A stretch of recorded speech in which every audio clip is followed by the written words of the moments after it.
नमस्कार दोस्तों, मैं हूं नीरज राय और आपका स्वागत है फार्माहर्ट्स में। आज के वीडियो में हम बात करने वाले हैं इंजेक्शन प्रेलिडॉक्सिन के बारे में जो 500 mg में आता है। ये कमेंट किया था हमें विपिन कुमार जी ने इस टॉपिक पर वीडियो बनाने के लिए। दोस्तों, आज के इस वीडियो में हम डिटेल में इसके ऊपर बात करने वाले हैं कि ये इंजेक्शन होता क्या है और इसका यूज़ हम लोग कहाँ पे करते हैं। इसके अलावा इसके क्या साइड इफ़ेक्ट होते हैं और ये काम कैसे करता है, इसके क्या स्पेशल प्रिकॉशंस होते हैं और डोज क्या होती है, सब कुछ डिटेल में बात करेंगे। तो वीडियो को लास्ट तक देखिएगा और अगर अभी तक आपने चैनल को सब्सक्राइब नहीं किया है तो कर दीजिएगा प्लीज़, आपसे छोटी सी रिक्वेस्ट है। तो चलिए वीडियो की शुरुआत करते हैं। दोस्तों, सबसे पहले अगर हम बात करें पाम 500 इंजेक्शन के बारे में, जो कि एक्चुअली प्रेलिडॉक्सिन इंजेक्शन ही होता है। प्रेलिडॉक्सिन उसका साल्ट नेम है एंड पाम इसका ब्रांड नेम है, तो हम लोग पाम से बात करेंगे। तो पाम 500 इंजेक्शन जो होता है ये एक प्रिस्क्रिप्शन मेडिसिन होती है, ये बात आपको याद रखनी चाहिए, और 500 mg की पोटेंसी में ये आता है मार्केट में। तो ये आप अपने मन से कभी ना यूज करें। दोस्तों, ये एक आर्गेनोफॉस्फेट पॉइजनिंग का एंटीडोट होता है, एज अ एंटीडोट ये यूज किया जाता है। अब आर्गेनोफॉस्फेट पॉइजनिंग के बारे में बात करें तो आर्गेनोफॉस्फेट एक ऐसे केमिकल होते हैं जो ज़्यादातर इंसेक्टिसाइड, पेस्टिसाइड और दूसरी मेडिसिन में यूज़ होते हैं। अब अगर किसी ने आर्गेनोफॉस्फेट ले लिया है, ये पॉइजन ले लिया है, तो उसको कुछ सिम्टम्स आते हैं। क्या सिम्टम्स आ सकते हैं? जैसे उसकी स्लाइबा बढ़ने लगती है, उसमें इंक्रीजमेंट हो जाता है, टीयर्स का प्रोडक्शन बढ़ने लगता है, डायरिया हो जाती है, वोमिटिंग होती है, और आपकी जो पुतलियाँ हैं, प्यूपल्स हैं, वो छोटी हो जाती हैं। इसके अलावा स्वेटिंग हो सकती है एंड मसल्स ट्रिमर्स, मतलब मसल्स में आप समझ सकते हैं कि कपकपाहट टाइप की होती है, और कन्फ्यूज़न इत्यादि। ये सारे जो सिम्टम्स होते हैं वो आर्गेनोफॉस्फेट लेने के बाद आते हैं। तो ऐसे भी अगर इस तरह के पेशेंट में कोई अगर आपको सिम्टम्स आते हैं तो आप पहचान सकते हैं कि आर्गेनोफॉस्फेट लिया गया है। तो देखो, पॉइजनिंग का पहचानने का दो तरीका है। या तो आपको उसके जो रिलेटिव्स आए हैं वो आपको बता दे कौन सा पॉइजन लिया है, या फिर जो सिम्टम्स होता है उससे हम पता कर सकते हैं कि कौन सा पॉइजन लिया गया है। नेक्स्ट, अगर हम बात करें पाम इंजेक्शंस के कुछ और ब्रांड्स के बारे में कि और कौन सी ब्रांड आती है, तो मार्केट में पाम इंजेक्शन पाम के नाम से आता है, नियो पाम के नाम से आता है, यूनी पाम के नाम से आता है, टॉक्सी पाम के नाम से आता है, जेड पाम के नाम से आता है। इसके अलावा इसकी बहुत सारी ब्रांड मार्केट में अवेलेबल हैं और जो यूज़ में आती है।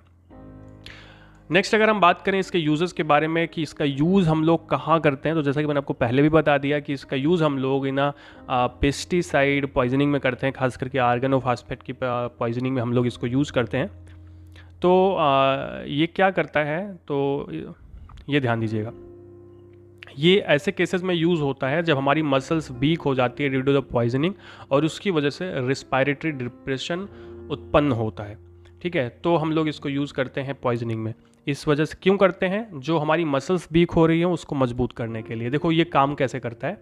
तो जो पाम 500 इंजेक्शन होता है, mg का इंजेक्शन होता है, इसका काम कैसे होता है, कि काम कैसे करता है? तो जो पेस्टिसाइड्स की वजह से या आर्गेनोफॉस्फेट की वजह से हमारे एंजाइम ब्लॉक हो जाते हैं, हमारे जो नॉर्मल से एंजाइम होते हैं काम करने वाले, उनको ये दोबारा से एक्चुअली उसको ये रीएक्टिवेट करता है, नहीं दोबारा से एक्टिवेट कर देता है।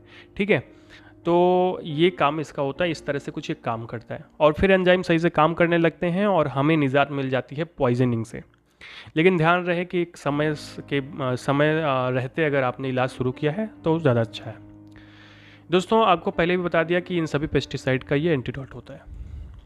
नेक्स्ट, अगर हम बढ़ें आगे थोड़ा सा और बात करें इसके साइड इफ़ेक्ट की, यानी कि ये भी एक केमिकल ही है तो इसका भी कुछ साइड इफ़ेक्ट होगा अगर हम लोग ज़्यादा यूज़ करेंगे। तो जैसे डिजीनेस हो सकता है, और आपको डबल विज़न महसूस हो सकती है, और एक चीज़ बताऊं आपको, यहाँ पे फोकस करने में दिक्कत आती है। मतलब अगर आप ये इंजेक्शन ले रहे हो तो आपको आइज़ को फोकस करने में प्रॉब्लम आती है। इसके अलावा हेडेक हो सकता है, ड्राउजीनेस हो सकता है, माउथ में आपको बिटरनेस महसूस हो सकता है, तीखापन लग सकता है, कड़वाहट लग सकती है। उसके अलावा वोमिटिंग हो सकती है, एंड टैकीकार्डिया यानी कि आपकी हार्ट बीट बढ़ सकती है, एंड जो ब्लड वेसल्स होती हैं उनका कॉन्ट्रिक्शन या डायलेशन हो सकता है। दोनों में से कुछ भी हो सकता है, दोनों इफेक्ट आ सकते हैं, यानी कि वो सिकुड़ सकती हैं और फैल सकती हैं। इसके अलावा बीपी इंक्रीज़ हो जाती है अगर आप लंबे समय तक या ज़्यादा मात्रा में अगर आपको ये पाम इंजेक्शन दिया जाता है। इसके अलावा जो रिस्पायरेशन है, देखो ये रिस्पायरेटरी डिप्रेशन को कम करता है ना, यानी कि जो रिस्पायरेशन दबा हुआ है उसको तेज़ करता है।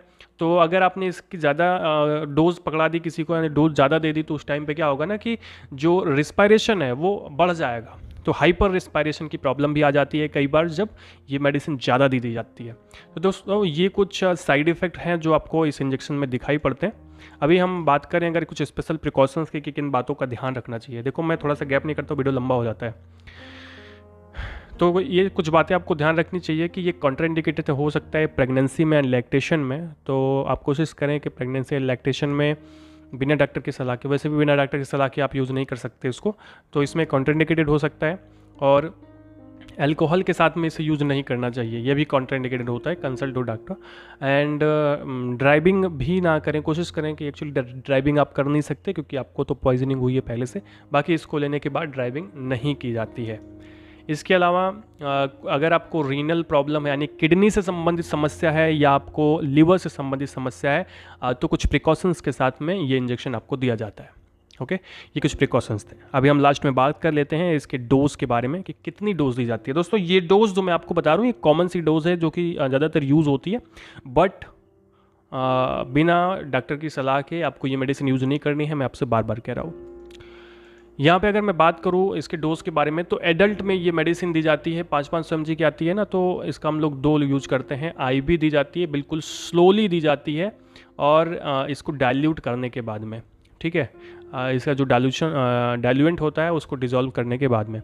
और 500 mg की अगर दे रहे हैं तो दोनों को आपको एक में मिलाना है और फिर पेशेंट को देना है 1 ग्राम स्लोली दिन में एक बार। इसके अलावा बच्चों में 20 to 40 mg पर kg बॉडी वेट के हिसाब से दिन में एक बार ये मेडिसिन दी जाती है। ओके, इस तरह से आप पेशेंट में यूज़ कर सकते हैं प्रालिडॉक्सिम इंजेक्शन जो कि पाम के नाम से मार्केट में आता है। तो दोस्तों ये था आज का वीडियो जिसमें हम लोगों ने बात की पाम इंजेक्शंस के बारे में। वीडियो आपको अच्छा लगा हो, इन्फॉर्मेटिव लगा हो और कुछ समझ में आया हो तो चैनल को सब्सक्राइब करके वीडियो को लाइक करके अपने दोस्तों के पास ज़रूर शेयर करिएगा। हमें इंस्टाग्राम पर फॉलो कर सकते हैं, हमारा हेल्थ मुकेश चैनल भी आप सब्सक्राइब कर सकते हैं कुछ नेचुरल ट्रीटमेंट को देखने के लिए। पूरा वीडियो देखने के लिए बहुत बहुत धन्यवाद दोस्तों, हम मिलते हैं नेक्स्ट वीडियो में।